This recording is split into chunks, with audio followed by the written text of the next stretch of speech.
Sorry. My question is to Shashi Tharoor. Happy Onam first. Oh, thank you. You too. You mentioned about Britain. Mentioned that Britain left India in a worse off condition than had it been without Britain.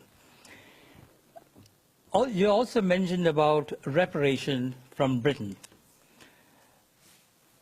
What about the skills in engineering and manufacturing India acquired, the administrative and democratic processes it inherited, the infrastructure left behind, and most of all, the rapid education of the Indian people, of which you are an excellent example?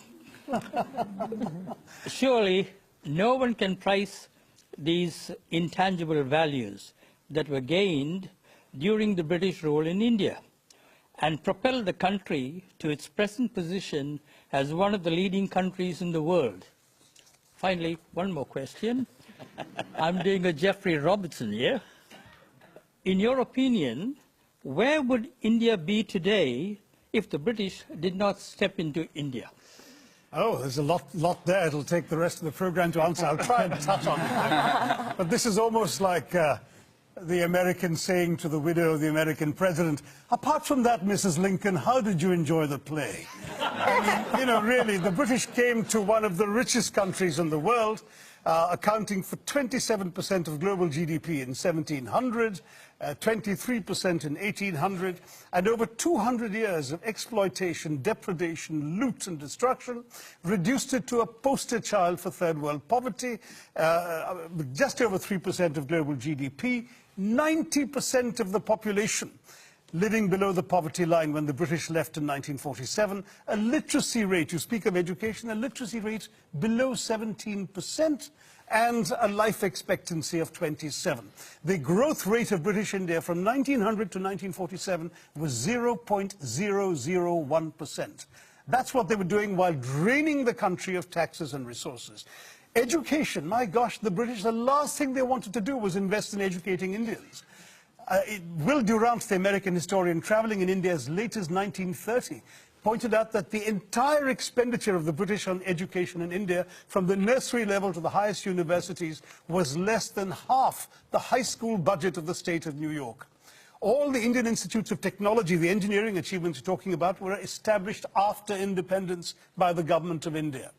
There is simply no comparison between the accomplishments of India rising from the ashes the British left us in and what was done in 200 years. I've given many figures. Just take one example, the textile industry, because India was a huge exporter of For 2,000 years, it was the world's leading exporter. What happened? In fact, in the Roman Empire, there are debates recorded by Pliny the Elder of Roman senators complaining about the amount of the Roman Empire's gold that was being sent off to India because of the tastes of Roman women for Indian muslins, linens, and cottons. Was it just modernism, the Industrial Revolution, that destroyed it, or was it something else? No, that's the excuse that apologists like to make, that, you know, oh, it's not our fault, you just missed the bus for the Industrial Revolution. Well, we missed the bus because you threw us under its wheels, is what I tell the Brits. I mean, the fact is, in the name of free trade, the British came in and destroyed the free trade that had made India a leading exporter of textiles.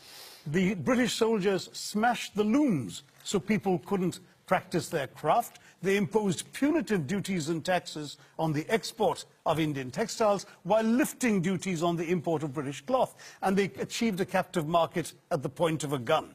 This is not exactly free trade, as you can imagine. Cities like Murshidabad and Dhaka in the subcontinent were depopulated. In one notorious incident, weavers had their thumbs cut off, so when the looms were repaired, they couldn't weave again. Textiles were systematically destroyed as an industry by the British. And that's only one example of many. Well, I'm going to quickly go back to our question. Now, Kevin, do you accept that perhaps the British weren't quite as benign as you just suggested? Please read the book, Kevin. There's a lot more there. I've got the book. I'll bring Laurie in here. He gave a speech along these lines to the Oxford Union, got wild applause from the students and others sitting around the Oxford Union Hall. And I'm just wondering, have young Brits come to terms with their colonial past? No, we haven't at all. Young Brits of every class have no idea about our colonial past, and that is being deliberately done. We are deliberately denied or kept away from education about the graphic facts of what the British did around the world, including in this country, to the people of this country. The crimes of the British and the crimes that we committed and that were done in our names over 400 years of pillaging conquest is something that we don't like to think about, and yet it is everywhere in modern British history. When people talk about Brexit, it's stunning to me that if you ask British people who voted for Brexit what their major fear is, their fear is that people will come to our country and take our things. And that's exactly. Why? I just can't. It doesn't compute, but we don't know this history. I took history in British schools up to the age of 18, and I got a pretty good grade. And You never learned a line of colonial history, did you? Well, almost everything that you have just said, I learned from your book.